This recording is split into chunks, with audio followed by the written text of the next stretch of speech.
and one of the things that I want to bring back to is the body, where he talks about the root of these contractions. In the first stage is in the anus, and and in the second stage it's in the sexual nature, in the second chakra, which shows itself in the throat, because the first will take the anus and the mouth. The mirroring of the body, the esoteric mirroring. Now the energy, now you can see you're choked in emotion, because now this is where sorrow will first, you're not going to cry, you're not going to allow it to kind of show itself, so you're going to lock it here, which is connected, and then, so the emotional locks in the body, as you develop, have to be loosened or relaxed to feel, to allow the full feeling of emotion to express itself without locks in these primary centers of the body. So this is all bodily based. Well, there's bodily reflections in it. Yes, there are. And the Master has talked about how the way can be talked about as feeling without limitation.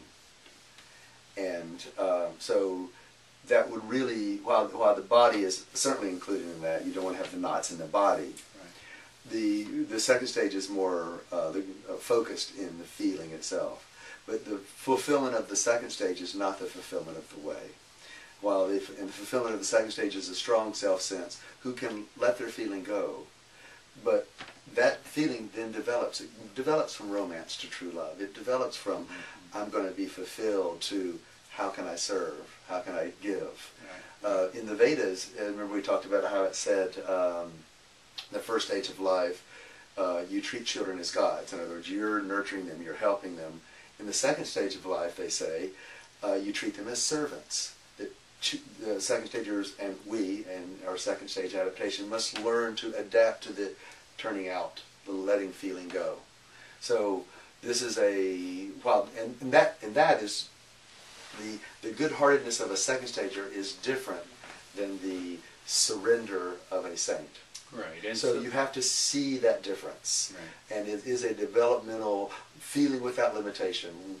One of the critical understandings in this process is to see how we get embedded in feeling. And the culture, you can see this kind of giving. Not the servant is not just the one who cleans the dishes. It's you're serving the energy of the household. You're performing your whatever it is that you as a young child do, or even going to your soccer game.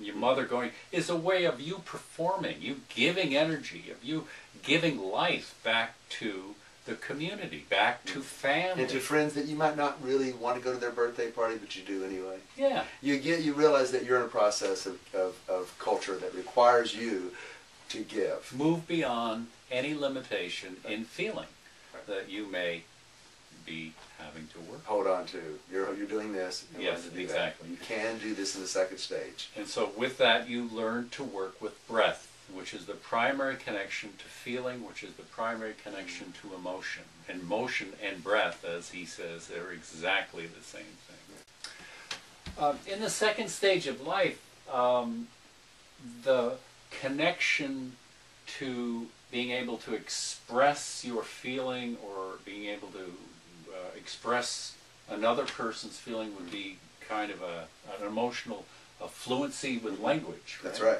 There is a languaging of emotions that needs to be seen and developed in the second stage. And it doesn't necessarily only be there, but it needs to be seen by then and focused in that by then, so that when things are really emotional, you can confess to your mother, to your father, to others, to whoever is appropriate.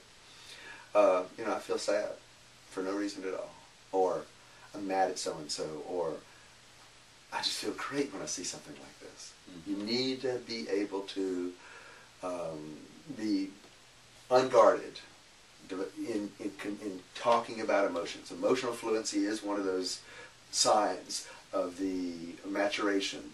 Not only do you let your feelings go, you can confess, talk about them. So in the socialization process of the second stage of life, language, which is now developing, is also the expression or the communication in community. in community. So part of the second stage of life is being able to commune not only in feeling, but communicating in language to that feeling. That's right. And when one can express your own feelings, then there's a natural sensitivity to others that then is the depth newly possible.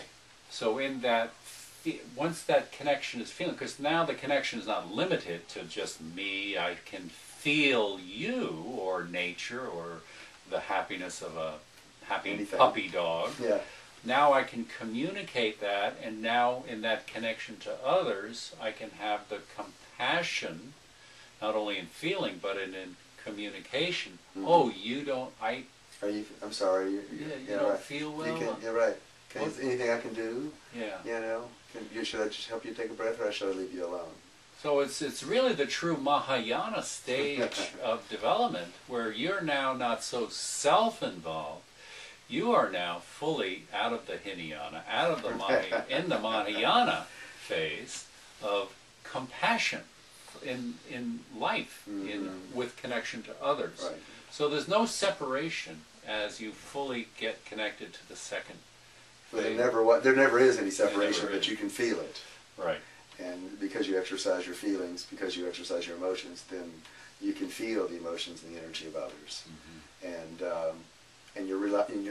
we are then rightly related to the others and their feelings because of that unity, compassion feeling. One other thing let's note about the second stage is when it fails, when it falls, when it collapses, the liability, the dark side. Where, like for instance, in the first stage you would collapse from waking consciousness back into subconscious, the couch potato kick back and just Super Bowl Sunday, and be consoled by food and drink and comforts and so unconscious first stage. In the second stage, you'll fall back into reverie, dreams,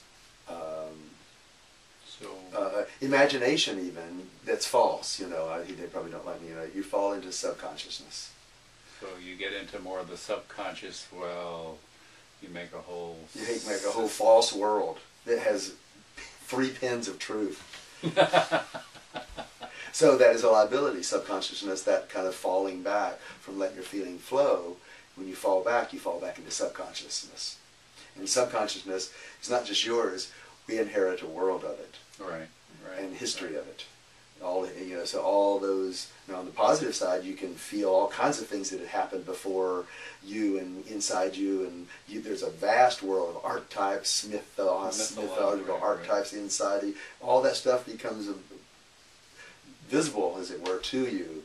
But when you fall into it, I'm not talking about exploring that, I'm talking about when you fall into that subconscious dreaming. Or turn in on you're in on yourself.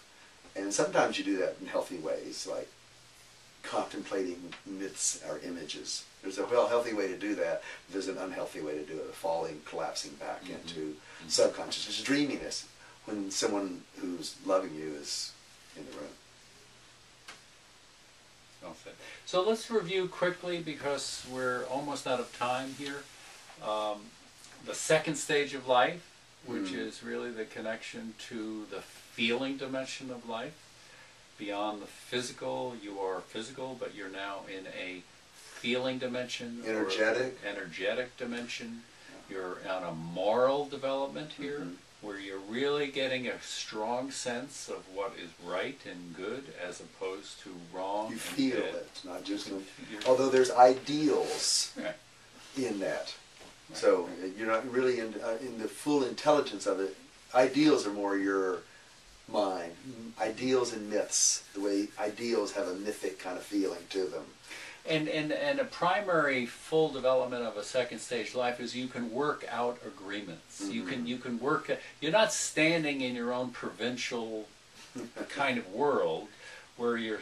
So I will not give. You are able to set up a system of choosing how to resolve flipping coins, working out agreements to say, okay, I can surrender my absolute point of view. Right, because you are in a process where you're learning to let go. And so you're truly in the, what I would say, the Mahayana stage of life. Stretching a metaphor, I agree. Stretching it. Okay. but yeah, so you're learning to let go, and you learn, and that becomes full in simple free feeling, flying, without being self-obsessed about it. In fact, the self is strong, but can sense others. You express your feelings and be sensitive to the feelings of others. And in the male character, you can touch another male, you can say you love him, you can be with him, and it's not conflictual with, am I a homosexual? Maybe I am, maybe I'm not. But I can feel him, and I can be with him, and I can embrace him, right, and not be threatened by his masculinity. Because our gender development then is full. In the beginning, it's, you know, in the school system, the younger kids are always he about all those kinds of sexual anything to do with it. Yes, and so they're suddenly aware of it, right, but it's not fully it's not integrated at all. And the mature phase, you can do that without incurring subjective or social mistakes, so to speak. Right. And of course, this is key: is that you're now moving into a social world that also has to be supportive of your second stage development, because if your social world doesn't really integrate in a full second staged way, then there'll be taboos in the culture that you grew up in that will not allow you to express compassion, will not allow you to express all sorts of second stage full feeling dimensional qualities. And so you have taboos of, oh no. And some of those are founded in something that's right, and some of them aren't. But you'll be able to let your feeling go, right, to understand it in feeling terms. You practice that because you practice that when you feel like someone or something you don't like someone, you can let that go, and don't have to think, well then therefore I won't like you. You can abandon, in the second stage, abandon that automaticity. You can let go beyond that. You can be strong in letting go to, when you feel rejected, to not automatically reject others. So that's, so therefore only a strong self can do this. So and your feeling is free, not in absolute spiritual terms, but in the ordinary etheric dimension. So and your limbic openness in the brain is fully ready for the onset of the third stage of life then. Right. And so the key in the second stage is responsibility. Responsibility to this feeling dimension of life. That's right. Right on. And so next week we'll get involved and talk about the third stage of life. So I hope you enjoyed the program, and we look forward to seeing you next week. Good evening.